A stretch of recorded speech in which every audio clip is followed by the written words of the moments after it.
Boa noite, meus queridos. Mais uma vez estamos diante do ensino da Palavra de Deus hoje, neste sábado, um dia também que tem uma data especial para as nossas vidas, que somos de uma tradição reformada.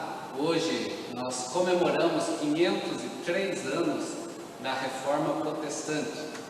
E em vez de falar sobre o Novo Testamento, hoje eu queria só recordar um pouco sobre a herança da Reforma Protestante em nossas vidas. Nós que somos de uma tradição reformada, né, como igreja presbiteriana, e vivemos de acordo com os preceitos bíblicos que foram resgatados, né, há 503 anos atrás, quando nós temos a história da Reforma. Primeiro com Martinho Lutero, quando ele defendeu através das suas teses, também não somente a venda de indulgências que havia no seio da igreja, mas também o retorno às Escrituras Sagradas. A palavra protestante, ela vem um pouco depois desse momento. Nós dizemos que é reforma protestante, sim, mas há 503 anos atrás, nesta data, nós temos a reforma. O protesto vai vir depois, quando Martinho Lutero é intimado a estar na chamada Dieta de Worms, e ali sim, ele vai protestar. Então nós temos então como herança da nossa reforma protestante, primeiro, 3 pilares, 4 verdades, 5 realidades.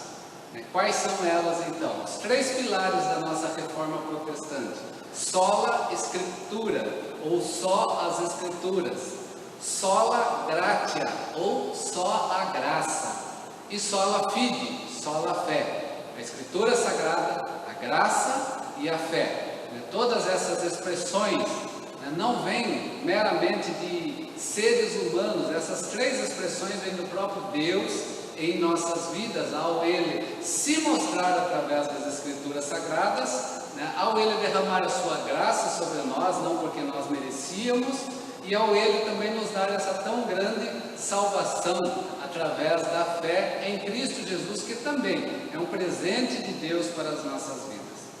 As 4 verdades que nós temos da herança protestante, voltando novamente da herança reformada: sola scriptura, sola gratia, sola fide e solus Christus. Verdade suprema sobre nossa vida também, Cristo.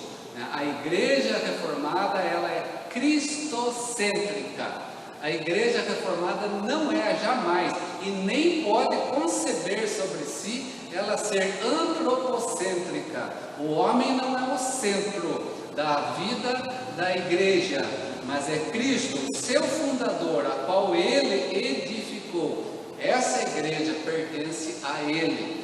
Nesse sentido, a reforma trouxe esse quesito de volta também para as nossas vidas, que está se perdendo por causa de uma questão que os nossos púlpitos deixaram de ser cristocêntrico em sua essência por uma palavra bem mal feita nos nossos dias: politicamente correto. O politicamente correto para nós é só as Escrituras. Fora das Escrituras não há nada de politicamente correto, porque se houver, isso não vem de Deus. Então nós temos Cristo como centro da nossa igreja, e temos também um púlpito que deve continuar sendo cristocêntrico dentro de um parâmetro das Sagradas Escrituras. 5 realidades que nós temos da reforma protestante: sola scriptura, sola gratia, sola fide, solus Christus e soli Deo gloria. Soli Deo gloria. O que quer dizer isso? A glória não foi para o homem. Não é o homem que tem que se sentir o agraciado acima de Deus. A glória é dada somente a Deus, porque nós fomos feitos com esse propósito de glorificar a Deus e gozar nele para sempre.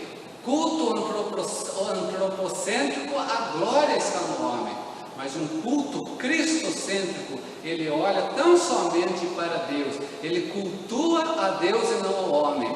O ser humano que vive essas verdades sobre suas vidas, essa realidade sobre sua vida, ele não vai ao culto para satisfazer a sua própria vontade, ele vai ao culto para adorar a Deus, independente de quem lá esteja, porque não é o homem que ele vai buscar, é a Deus.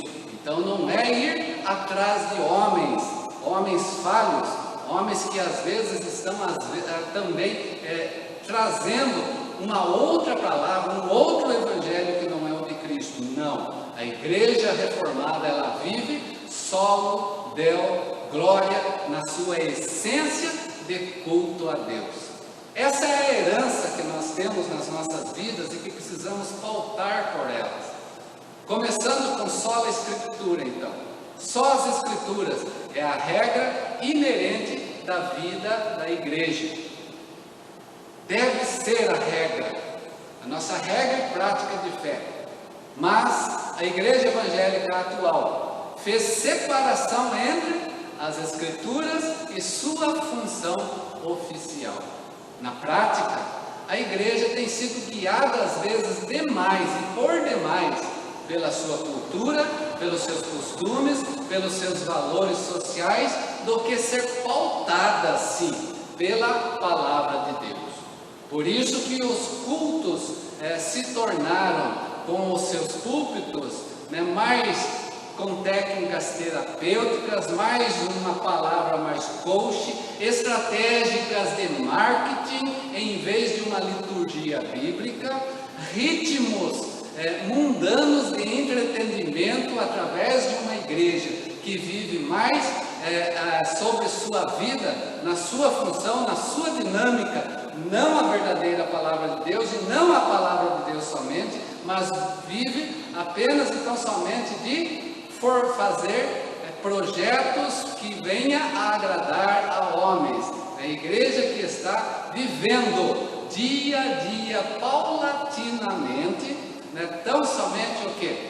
Uma igreja de projetos humanos para o entretenimento dos seus membros. Não é assim que vive a igreja de Jesus Cristo. Não é assim que os púlpitos devem pautar-se. Não é assim que os bancos devem ser atrativos para a vida da igreja. O que é atrativo para a vida da igreja? Sola Escritura. Nada mais do que as Escrituras sagradas. Mas muitas vezes tem em nosso meio mais vozes daquilo que a igreja quer e no que ela pode oferecer, do que a própria palavra de Deus. Precisamos olhar para a reforma nos nossos dias. Ela trouxe naquele momento a palavra de Deus para a vida da igreja, e hoje a igreja tem buscado os outros valores além da palavra e tem deixado essa palavra aquém das suas vidas. Um exemplo: o que é mais importante hoje para nós?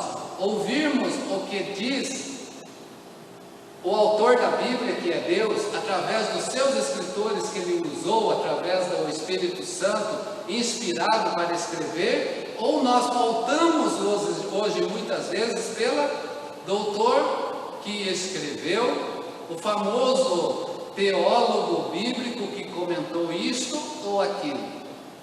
Aonde a verdade está mais presente hoje em nosso meio? Muitas das vezes pastores, líderes têm negligenciado a supervisão do culto que lhe é de competência. Inclusive têm pautados em não estar mais olhando para aquilo que de verdade é doutrina vinda das Escrituras Sagradas, seja na sua forma litúrgica de culto, seja na sua dinâmica da pregação da palavra, e seja também através dos seus conteúdos de louvores a Deus, que às vezes nada mais são do que louvar o próprio homem. À medida que a autoridade bíblica foi abandonada na prática, as suas verdades se enfraqueceram na consciência cristã. A igreja perdeu, né, esse referencial daquilo que os bereanos trouxeram para nós como algo nobre, buscar ver se na palavra de Deus era daquela forma ou é daquela forma. As doutrinas perderam a sua proeminência. Pregar doutrina na vida da igreja às vezes é pedir para que membros não venham a ela. Ensinar a verdadeira palavra de Deus às vezes não é tão importante quanto ensinar aquilo que o homem pode querer alcançar através da sua fé, né? Através de argumentos e de técnicas meramente humanas. A igreja foi se esvaziando da sua integridade. A autoridade moral, o discernimento tem se perdido nos nossos dias.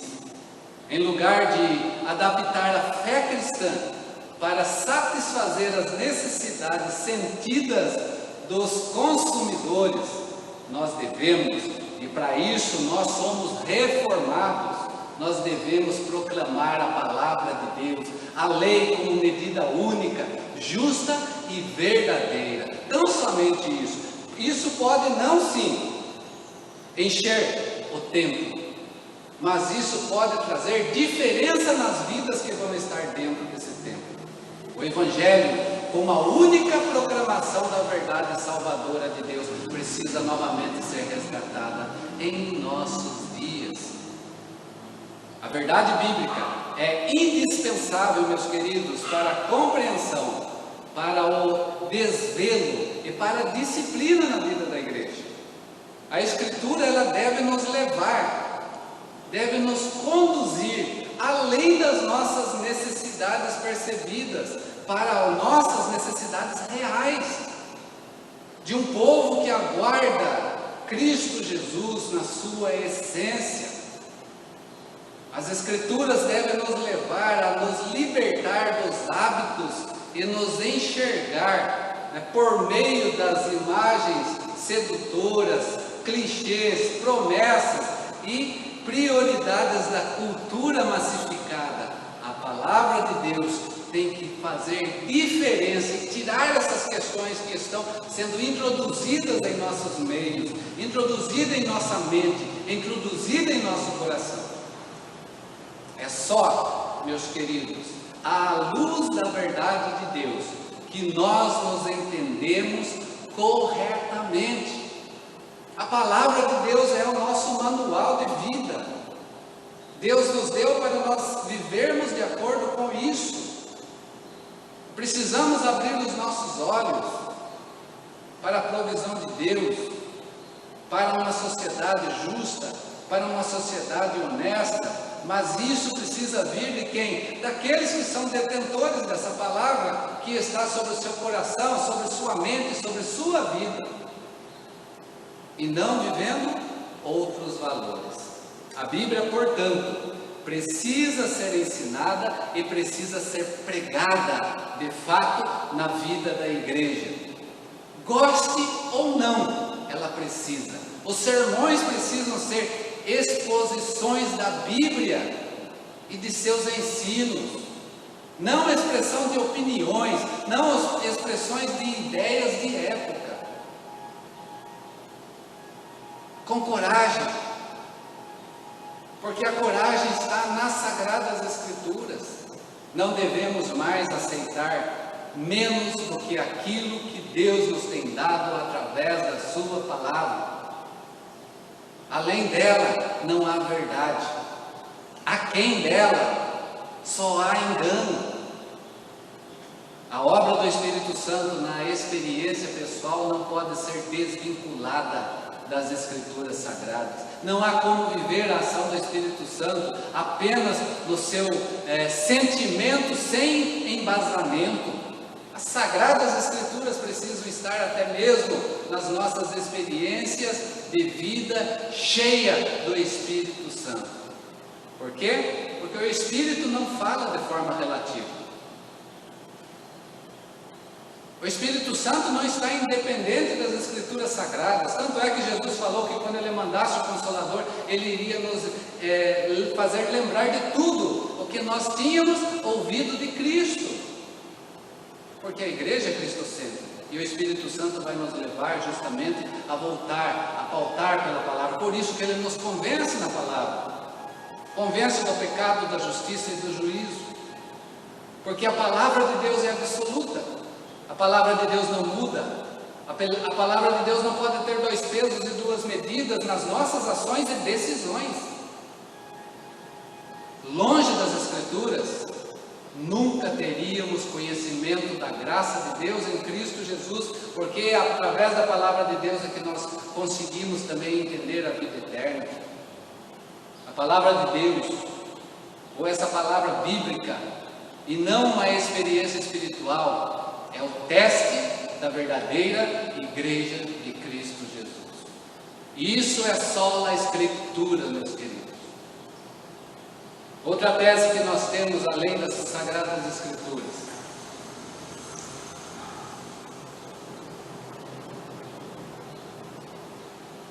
não pode existir.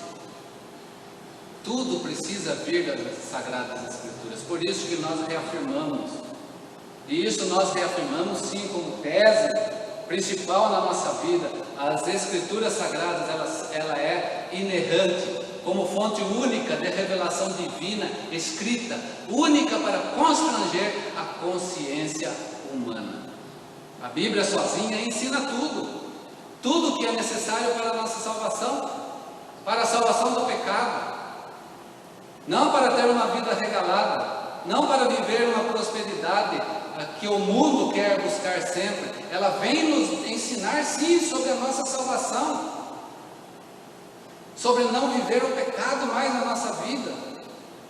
Por isso que as Escrituras Sagradas, ela é padrão pelo qual todo comportamento cristão deve ser avaliado. E nisso nós, como igreja reformada, nós negamos que qualquer credo, concílio ou indivíduo possa constranger a consciência de um crente que pelo Espírito Santo fale independente de ou contrariado o que está exposto nas Sagradas Escrituras, ou que é a experiência pessoal que possa ser veículos dessa revelação.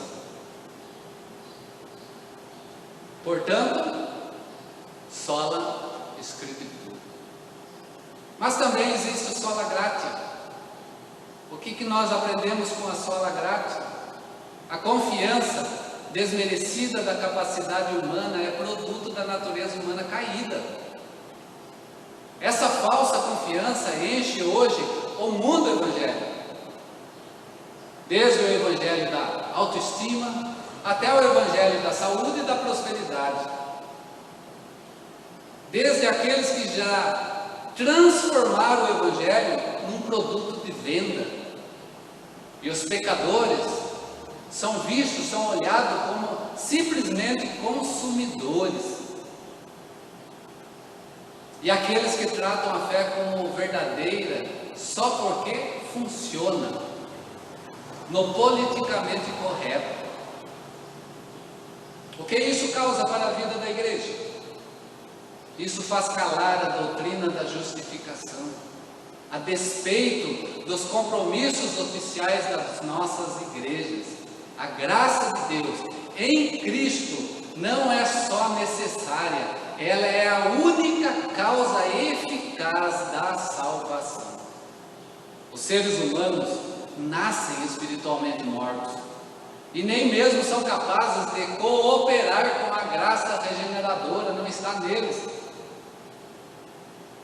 Por isso, junto com a tese da Sagrada Escritura, nós dizemos o quê? Sola gratia, aonde nós reafirmamos que na salvação somos resgatados da ira de Deus unicamente pela sua graça.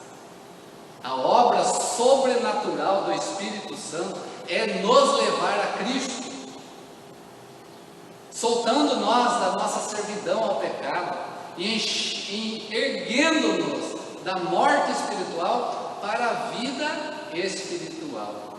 Portanto, nós negamos que a salvação seja, em qualquer sentido, obra humana. Não vem do homem. Os métodos, técnicas, estratégias humanas por si só não podem realizar transformação no ser humano. A fé não é produzida pela nossa natureza não regenerada. Sola fide, porque essa fé salvadora vem de Deus, não vem de nós, para nós não nos gloriarmos. Vem de Deus. Sola fide. A justificação é somente pela graça, somente por intermédio da fé, somente por causa de Cristo. Esta é a declaração pela qual a igreja se sustenta ou cai. É nessa declaração que a igreja se levanta, ou que ela se afunda. E esse é um artigo que muitas vezes é ignorado, é distorcido, ou por vezes até negado por líderes, estudiosos, pastores, que professam, dizem ser evangélicos. Embora a natureza humana decaída sempre tenha recusado professar a sua necessidade da salvação imputada de Cristo, a modernidade alimenta as chamas desse descontentamento com o Evangelho. Já permitimos que esse descontentamento dite a natureza do nosso ministério e o conteúdo das nossas pregações. Muitas pessoas, meus queridos, estão ligados ao movimento de crescimento da igreja. Acreditam que um melhor entendimento do presente século no culto é tão importante para o êxodo dos evangélicos como o que é a verdade bíblica proclamada. Qual é o resultado disso? As convicções teológicas frequentemente desaparecem, divorciadas do trabalho do ministério. A orientação publicitária de marketing que muitas igrejas trazem sobre si, apegando a distinção entre palavra bíblica e mundo, trazendo uma carnalidade para dentro da igreja, rouba a cruz de Cristo e é uma ofensa para o Senhor dessa igreja, porque reduz a fé cristã a princípios e métodos que oferecem sucesso como se fosse uma empresa secular. Embora muitas vezes possam crer na teologia da cruz, esse tipo de movimento que adentra no contexto da igreja está esvaziado do seu conteúdo. Não existe evangelho a não ser o da submissão a Cristo em nosso lugar, pela qual Deus lhe imputou o nosso pecado e nos imputou através disso a sua justiça. Por ter Ele levado sobre si a punição da nossa culpa, nós agora andamos na sua graça, como aqueles que são para sempre perdoados, aceitos e adotados como filhos de Deus. Não há base em nossa aceitação diante de Deus a não ser a obra salvífica de Cristo. A base não é o nosso patriotismo. A base não é a nossa devoção a quatro paredes. A base não é a nossa probidade moral. O Evangelho, as boas novas, declara o que Deus fez por nós em Cristo. Não é sobre o que nós podemos fazer para alcançar Deus. É Cristo. Precisamos entender isso de novo e parar de olhar para aquilo que é meramente humano. Ser humano nenhum leva ser humano para a presença de Deus. Ele pode ser, sim, um instrumento de Deus se a palavra de Deus estiver sobre si, verdadeiramente. Quarta tese que nós temos na vida reformada da igreja é o sola fide, como eu já falei, só a fé. Onde nós reafirmamos o quê? Que a justificação, que é somente pela graça, sola gratia, ela é somente por intermédio também da fé, por causa de Cristo. E essa não é uma fé qualquer, essa é a fé salvadora, que Deus também colocou sobre nossas vidas. Na justificação, a retidão de Cristo nos é imputada, como o único meio possível de satisfazer o quê? A perfeita justiça de Deus. Por isso que nós, reformados, negamos que a justificação se baseie em qualquer mérito que em nós possa se achar, porque não existe. Ou que uma instituição reivindique para si como ser o único caminho para Deus, mas que negue ou condene sola fide, dizendo ser ela a igreja mais certa. A fé está em Cristo Jesus, é em Cristo. Por isso que quando nós falamos sola fide, nós temos que lembrar do solos Cristo.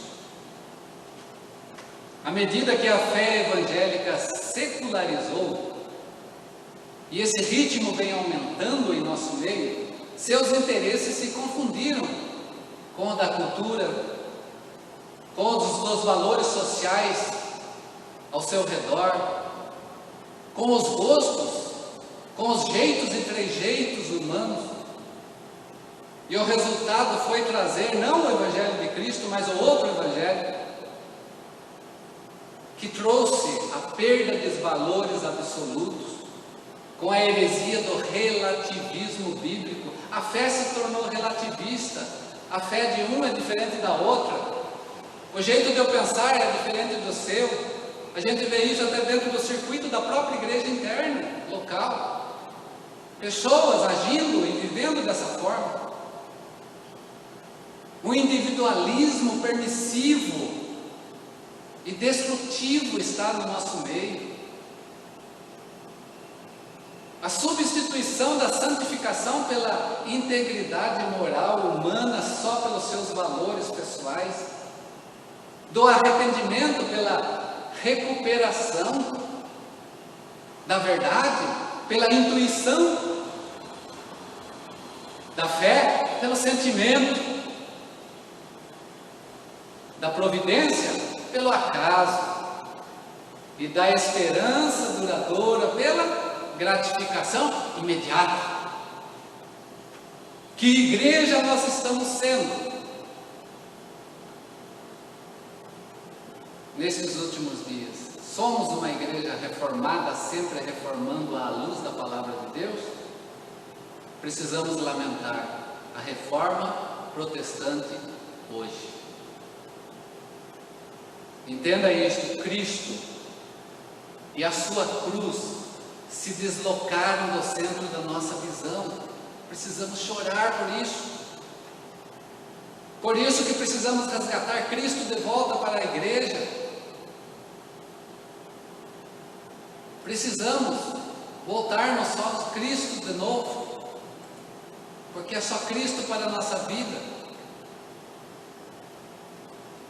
À medida que a fé evangélica porque a igreja é dele, a igreja não é nossa.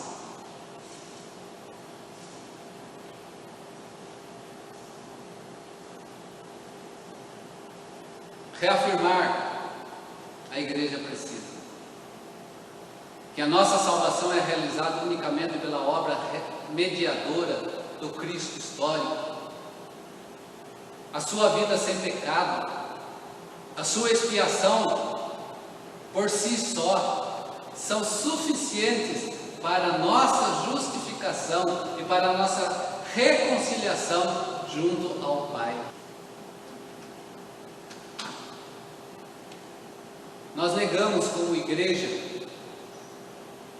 embasada nas Escrituras Sagradas e uma tradição reformada, que o Evangelho esteja sendo pregado, se a obra substitutiva de Cristo não estiver sendo declarada também. A fé em Cristo e a sua obra não estiver sendo invocada, essa igreja está desmerecendo o seu Cristo, ele está sendo colocado para fora.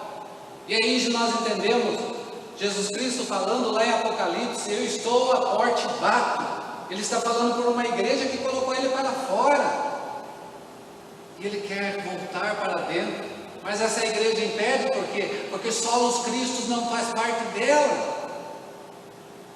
Voltemos, meus queridos, a ser uma igreja cristocêntrica, porque sem essas verdades sagradas na nossa vida, sem a palavra de Deus, sem a graça, sem a fé, sem Cristo, você jamais vai glorificar a Deus como Ele deve ser. Como dizer então? Soli Deo Glória. Atualmente os interesses do cristão substituíram os interesses de Deus. As igrejas estão fazendo o trabalho dele a seu próprio modo, a sua própria vontade, para glorificar não a Deus, mas para glorificar ao homem. Chegamos ao ponto de adentrar ao templo para dar glória a Deus e sair dizendo: o culto hoje não me agradou. Pecado na sua vida, meu querido. Pecado na sua vida, minha querida. Você foi lá para agradar a Deus ou para se agradar? Só lhe deu glória e não só lhe eu glória.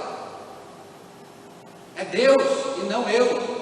Por isso precisamos reafirmar novamente que a nossa salvação é realizada unicamente pela obra mediadora de Cristo na nossa vida. Precisamos negar esse evangelho que está sendo pregado, aonde Cristo não tem se colocado no centro.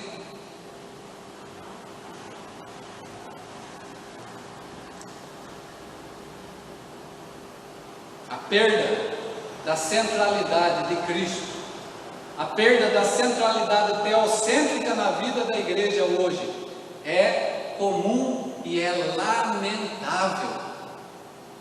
Por causa dessa perda, que nos permite transformar o culto em entretenimento, o púlpito,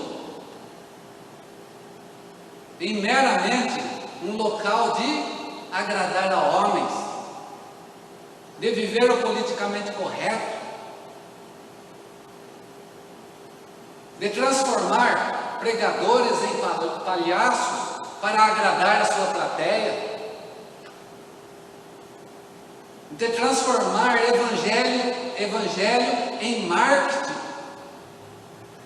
para levar o crer em técnicas, o ser bom em sentir-nos bem, a fidelidade em sermos bem-sucedidos. Qual é o resultado de tudo isso para as nossas vidas? Deus, Cristo, a Bíblia vem significando muito pouco e tem sido um peso irrelevante sobre nós. Chegamos ao ponto de sentar nos nossos bancos e ver a palavra sendo pregada pela própria palavra e dizer dentro de nós mesmos: queria calar essa boca.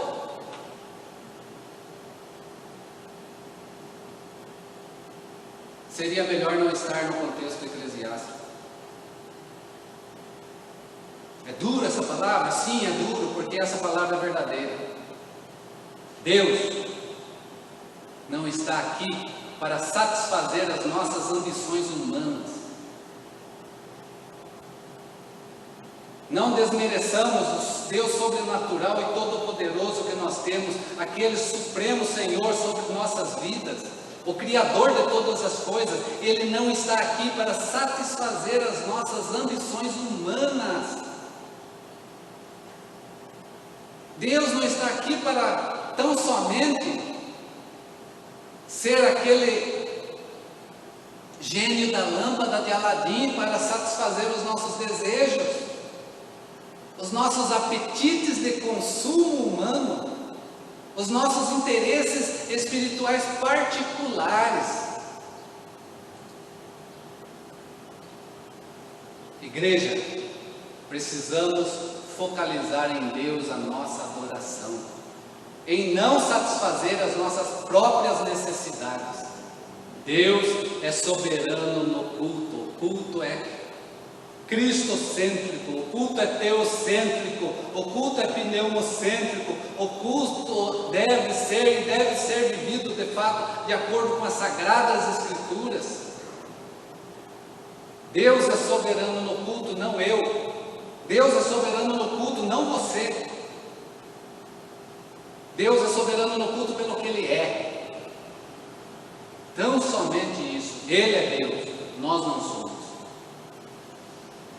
A nossa preocupação, que precisa reafirmar em nossa vida, mesmo que isso faça uma igreja cheia se esvaziar, a nossa preocupação precisa estar no reino de Deus, não em nossos próprios impérios, status, força humana, poder politizado, popularidade, êxito. Nada disso, meus queridos, faz uma igreja de Cristo. Bem pelo contrário, tira a igreja de Cristo. Portanto, nós reafirmamos que, como a salvação é de Deus e realizada por Deus, ela é para a glória de Deus e nós devemos glorificá-lo para sempre. Aleluia! Devemos. Não é uma opção se você é cristão. Devemos viver a nossa vida inteira perante a face de Deus com temor e com tremor, sob a autoridade de Deus, deixar que Ele governe de fato as nossas vidas. Somente assim a glória será dada a Ele. Portanto, negue, como igreja, que nós possamos apropriadamente glorificar a Deus se o nosso culto for confundido com entretenimento. A igreja não é lugar de entretenimento. A igreja é lugar de adoradores que adoram o Pai em espírito e em verdade.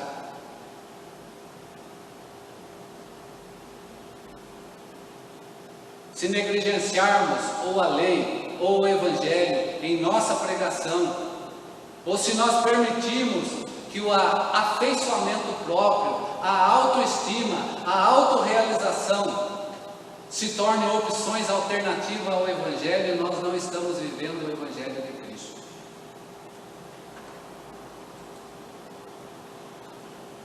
Deixamos de ser igreja e somos meramente uma instituição religiosa sobre a face da terra. Hoje, dia da reforma protestante, mais precisamente da reforma, que herança está sobre nós e que herança também estamos deixando a esta geração? 3 pilares: sola Escritura, sola gratia, sola fide. 4 verdades: sola Escritura, sola gratia, sola fide e solos Christus. 5 realidades que precisam estar presentes em nossas vidas: sola Escritura, sola gratia, sola fide, solos Cristo, soli Deo, glória. Vamos olhar para nós, meus queridos, à luz daquilo que Deus fez, daquilo que Ele faz e daquilo que Ele fará no último dia em nossas vidas. Se não estamos sendo fiéis a esse Deus, está na hora de mostrar fidelidade, com coragem, como foi a reforma. Se precisa ser reformado algumas coisas na sua vida e depende de você, tenha coragem, negue a si mesmo, tome a sua cruz de renúncia, mas siga Cristo na sua inteireza, e que a palavra de Deus possa fazer diferença em seu coração. Encerro com aquilo que Cristo disse às suas igrejas e continua dizendo: quem tem ouvidos, ouça o que o Espírito diz às igrejas. Parabéns, meu querido irmão, minha querida irmã, que vive a herança da reforma de acordo com as Escrituras Sagradas, entendendo a graça de Cristo sobre sua vida, numa fé atuante, salvadora de Jesus Cristo, que mostra através das suas obras, adorando e tendo Cristo como seu Senhor, o seu pastor supremo, aquele que é e que deve ser adorado e exaltado, para que você possa com sua vida sempre glorificar a Deus. Que assim seja o nosso dia, porque se não for assim, esse dia não nos pertence. Que Deus abençoe a cada um de nós.